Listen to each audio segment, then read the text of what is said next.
আজকে আমরা বাড়িতেই বানাবো একটি রিটার্ন ভেজ প্যাক। প্রথমে একটা তাওয়া নিয়ে নিতে হবে, এর মধ্যে দিতে হবে একটু হলুদ গুঁড়ো এবং সেটাকে ড্রাই রোস্ট করে নিতে হবে যতক্ষণ না কালচে কালারটা চলে আসে। এরপর একটা বাটিতে ড্রাই রোস্ট করা হলুদ গুঁড়ো, তার সাথে দিতে হবে একটু কাঁচা দুধ।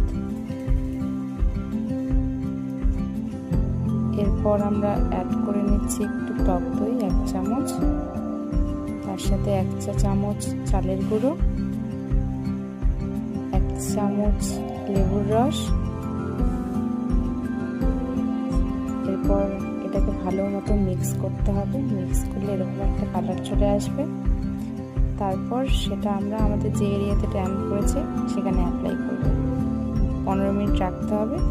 তারপর ধুয়ে ফেললেই আমরা এর রেজাল্ট দেখতে পাবো। আপনারা দেখতে পাচ্ছেন কত সুন্দর হয়েছে।